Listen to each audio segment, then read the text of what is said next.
All right, guys, what's going on? Welcome back to the Everything College Football Podcast. They're going to be looking at Ohio State and Michigan. These two will match up on Saturday in a presumable top 5 matchup. It's a playoff eliminator. It's also the winner's going to go to the Big Ten championship game in Indy, and they're also in the driver's seat for a playoff spot. So this is a monumental game, one of the biggest on the year. 7.5-point line right now in favor of the Buckeyes. 63.5 over/under. This one will be on Fox at noon. Michigan, they lead the series all time by a couple of games, but Ohio State has dominated, winning the last 8. Looking at the Ohio State offense, fresh off an insane performance. They lead the nation in scoring and yards per game. They blew out Michigan State 56-7. You knew they had a massive advantage against Michigan State's secondary ranks did last in college football. Well, man, they absolutely torched them. It was a complete murder, really. C.J. Stroud and company, 435 yards passing for Stroud, 6 touchdowns. A bulk of that was in the first half. They could not contain this passing attack whatsoever. He only had 3 incompletions. It was his Heisman performance. He's been looking very good as the season has went on. The receiving group, that's the biggest reason why.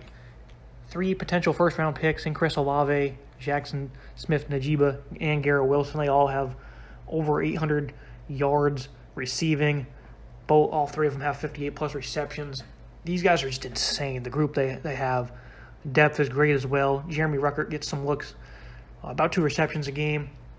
They have insane depth. They don't really use it that much. No one else really has, outside of Henderson and Jeremy. Those are the only guys with double-figure receptions, but these 3 are elite. They're all going to be potential first-round picks. I'd say they're all going to be in the top 32. They have a great running game, too. Travion Henderson, 17 total touchdowns, over 1,000. 1,200 yards total, actually. He's incredibly explosive. He likes to bounce off people. He can fight through contact. He's really speedy, too. He can take one right down the lane to the house. Overall, this offense, they have great weapons everywhere. The passing game's precision and timing, though, with Stroud's accuracy, has just been elite this year as time went on. You kind of knew it was going to happen, but I think the click like this, especially late November, it's been very eye-shattering to watch. And again, they have that great offensive line. Thayer Munford, Nicholas Petit-Frere, DeJuan Jones. These guys are big. They're nasty. They're great in pass protection. Stroud has all day to throw the ball. This offense is as complete as it gets in college football. Looking at the Michigan offense, this offensive line is just as great. They actually lead the nation in fewest tackles for loss allowed. They're top 5 in sacks, too.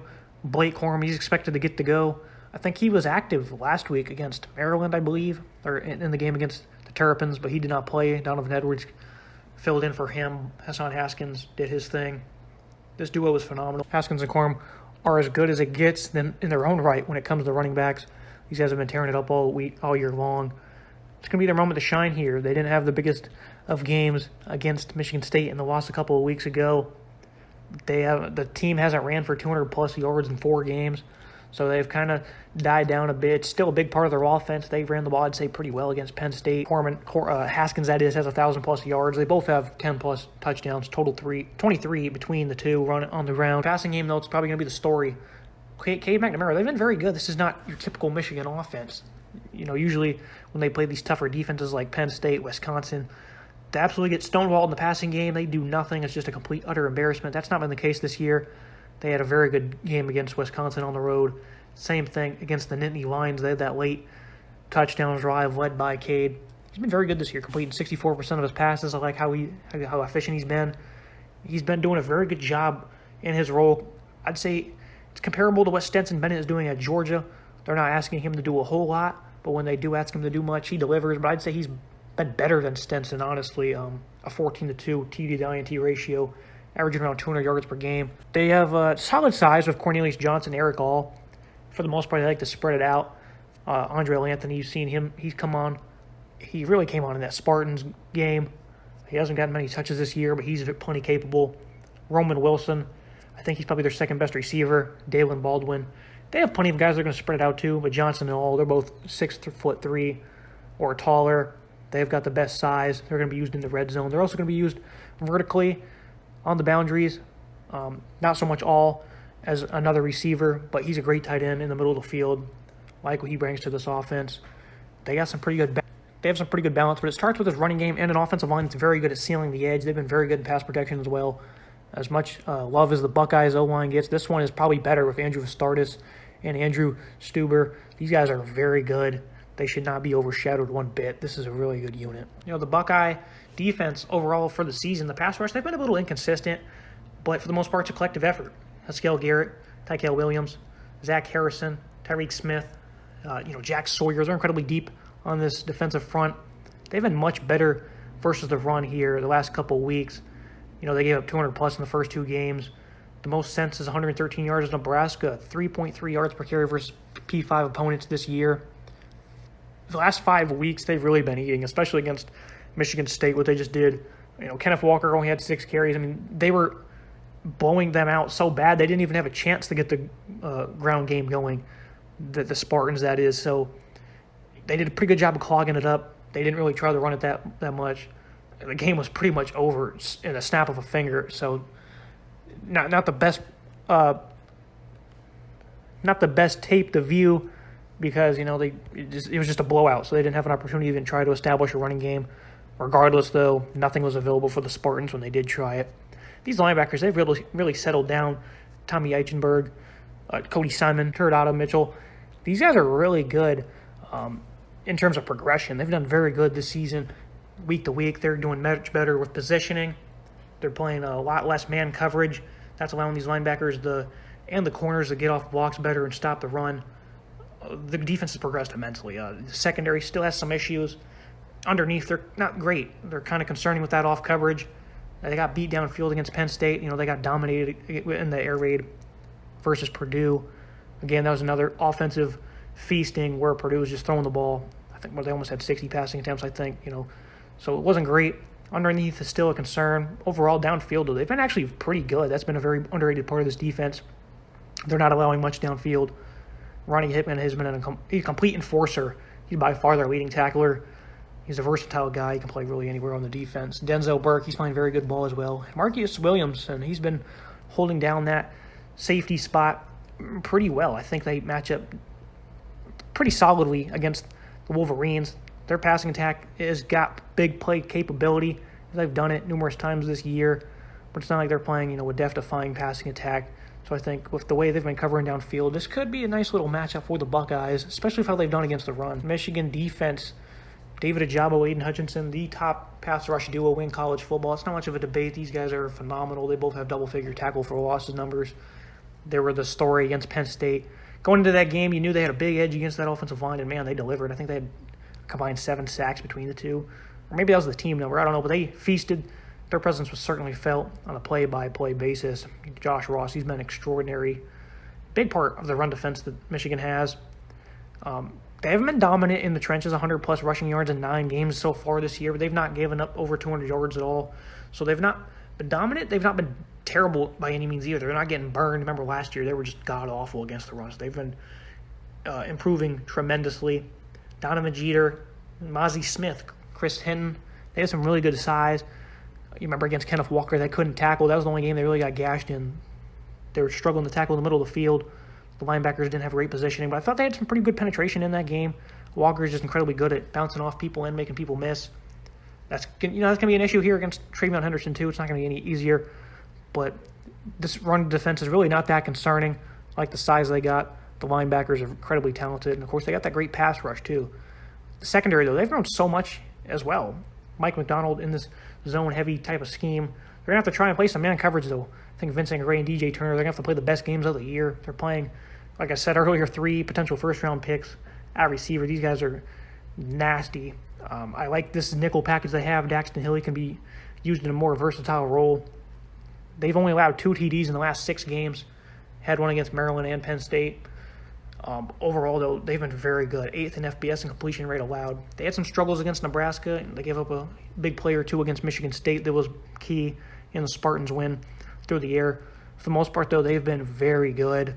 Of course, they're going to be incredibly tested here. They're going to have their pass rush. They're also going to have to be very tight in their coverages. I think, man, though, you're going to have to play a little bit. I don't know how many times they're going to roll out that type of coverage, though, against these receivers. I'm not sure how much they trust their playmakers.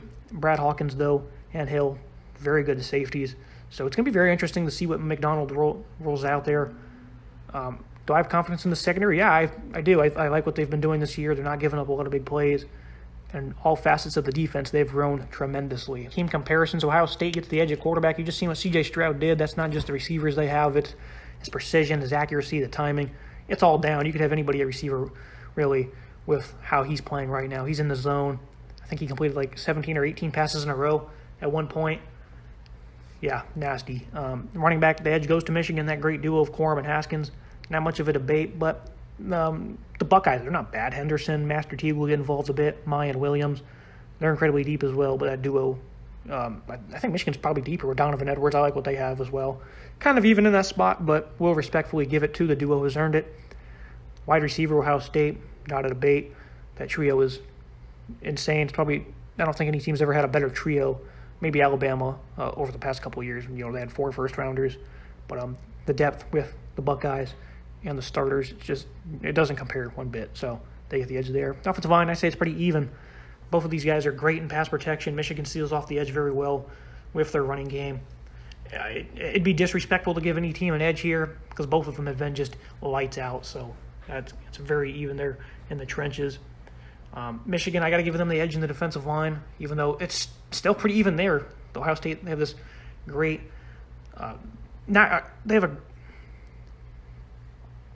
Ohio State, you have this great amount of depth and playmaking, especially in the interior, but their pass rush doesn't even compare to Ajabo and Hutchinson. They're going to get the edge there.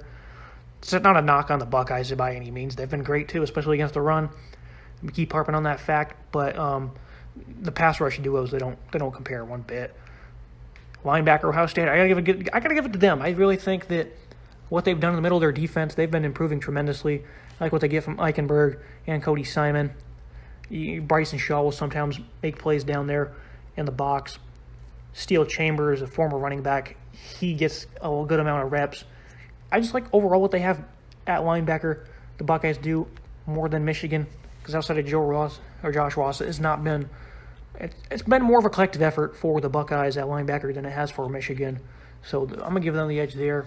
In the secondary, Michigan gets that edge. They're second in the Big Ten in yards per game allowed through the air. Ohio State's 12th.